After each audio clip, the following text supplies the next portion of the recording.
तुमको मु तपस्विनी पत्र दीटा पारा पढ़ी प्रथम दीटा पारा आज तृतीय पारा मुग्ध बधु मुग्ध हेब बोली सतगुण बढ़ी जाऊथिब तुम्भ सकल सद्गुण। तो प्रथम दीटा पारा रे सीता कौन कले ना प्रथमे संबोधन कले जे हे शरण वत्सल ध्वजाधारी प्रभु श्री रामचंद्र आउ तमे होच कौन ना घड़घड़ी भली शक्तिमान जमिति कि घड़घड़ी भांगी दिए लुहार सॉरी पर्वतर शिखर को भांगी दे पारे तमे सेमती विराट काय शत्रु को सामान्य स्नेह श्रद्धा माध्यम रे ताकू शरण देकरी कौन कर ना समाधान करी पार शत्रुता आचरण कर नाही।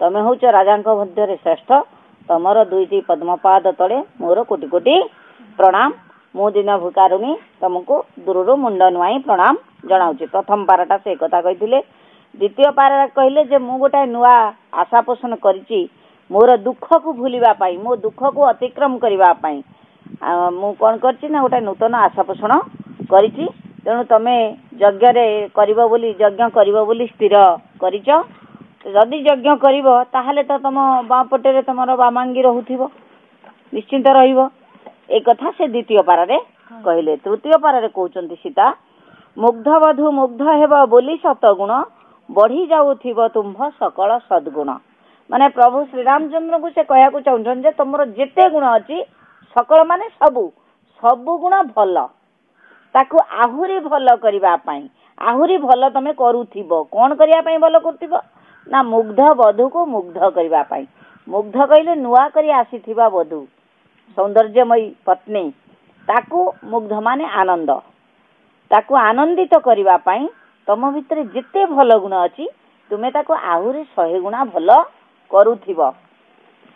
आचरित महायज्ञ करिब प्रदान अशेष रतन धन खौम वस्त्र मान तमे जो आचरित अर्थात जो यज्ञ तमे करिब जो महायज्ञ तमे करिब सेथिरे तमे अशेष धन रत्न प्रदान करिब अशेष माने असंख्य सीमाहीन तमे सीमाहीन धन रत्न दान करिब कौन कौन ना अशेष रतन रत्न धन रत्न खौम वस्त्र मान पाट वस्त्र तमे सबु दान करिब। सिद्ध काम हेबे तहि अर्थी समुदाय मो मानसे भिक्षा एक होइछि उदय ए छार भिक्षारे नाथ नहेब कृपण दया रत्नमय दान बारिधि आपण कहउचंती सीता कहउचंती सिद्ध काम हेबे तहि अर्थी समुदाय सिद्ध काम हेबे अर्थात तांकर काम कइले इच्छा सिद्ध माने पूर्ण हवा तांक से माने जो माने अर्थी जो माने जे अर्थ नबाकू आसे से होची अर्थी समुदाय अर्थात समस्त जेते लोक आसीथिबे सेठिके दान नबा पाई अर्थ नबा पाई सेमानंकर समस्तंकर मनस्कामना पूर्ण हबो।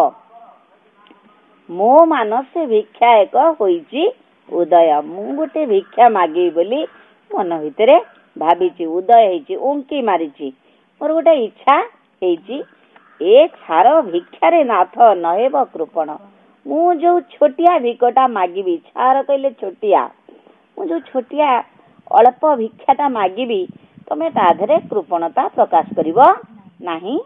दया रत्नमय दान बारिधि आपण बारिधि कहले समुद्र तमे होच दया रत्नमय दान अर्थात धन रत्न दान करिवारे दया क्षमा प्रदान करिवारे तमे होच समुद्र तुल्य तमे होच समुद्र भली विस्तारित विशाल तम हृदय होची विशाल तम मन होची विशाल समुद्र भली प्रसारित तमे तेणु तमे मु जो छोटिया भिकटा मागिबी ताकू दबारे तमे कृपणता प्रकाश करिवो नाही। जे होइची आजि तुम्भ अंकर भाजन भक्ति भरे देखुथिबे जगतर जन पूर्वे सेहु करिथिले केउ घोर तप केउ ठारे केते काल केउ मंत्र जप कहउचंती जे होइची आजि तुम अंकर भाजन जेहेतु तुमे यज्ञ करूच स्थिर करिच यज्ञ करिवो बोली पत्नी तो निहाती दरकार ना तेणु तमे निश्चय विवाह करछ ତମେ ଯାହାକୁ ବିବାହ କରିଛ ଯେ ତମ ଅଙ୍କର ଭାଜନ ହେଇଛି, ଅଙ୍କ ମାନେ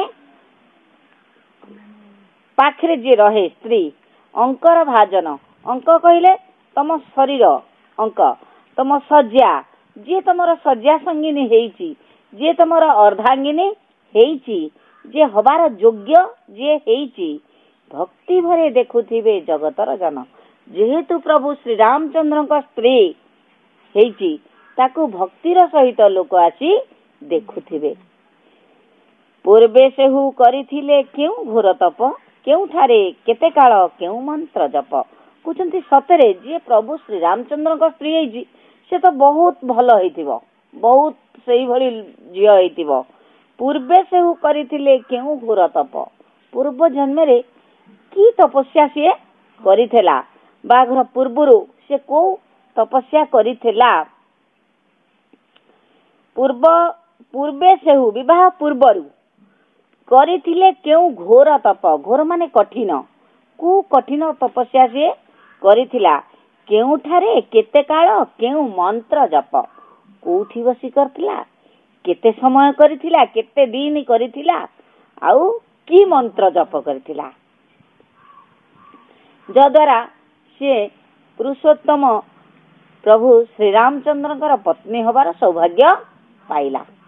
ଯେ ସିଏ କୋଉଠି କେତେ ବର୍ଷ ଧରିକିରି କରିଛି, କେତେ ସମୟ, କେତେ କାଳ ମାନେ କେତେ ଦିନ, କେତେ ସମୟ, କେତେ କାଳ, ଯୁଗ ଯୁଗ ଧରିକିରି କରିଛି, କି ବିବାହର କିଛି ପୂର୍ବରୁ କରିଛି, କିଛି ଦିନ ପୂର୍ବରୁ କରିଛି, କେତେ ସମୟ କରିଛି, କେଉଁଠି କରିଛି, କେଉଁ ମନ୍ତ୍ର ଜପ କରିଛି, ଯାହା ଫଳରେ ସିଏ ଆପଣଙ୍କର ଅର୍ଦ୍ଧାଙ୍ଗିନୀ ହବାର ସୁଯୋଗ ପାଇଛି। ଏହା ମାତ୍ର ପ୍ରଭୁ ମତେ ଦେବେଟି ବତାଇ, ଅନ୍ୟ କିଛି ଧନେ ମୋର ପ୍ରୟୋଜନ ନାହିଁ। କେବଳ ଏତେ କଥା ମତେ ଜଣେଇବେ ଯେ ସିଏ କୋଉଠି କେତେ ଦିନ ଧରି କି ମନ୍ତ୍ର ଜପ କରିଥବାରୁ ଆପଣଙ୍କ ପତ୍ନୀ ହବାର ସୁଯୋଗ ପାଇଲା। କେବଳ ଏତିକି କଥା ମତେ ଜଣେଇଦେବେ, ଅନ୍ୟ କିଛି ଧନେ ମୋର ପ୍ରୟୋଜନ ନାହିଁ, ଆଉ କିଛି ଧନରେ ମୋର ପ୍ରୟୋଜନ ନାହିଁ। କୋଟି ଅଶ୍ୱମେଧେ ଯେତେ ଧନ ହୁଏ ଦାନ, ତହିଁରୁ ଅଧିକ ତାହା ହେବ ମୋର ଜ୍ଞାନ।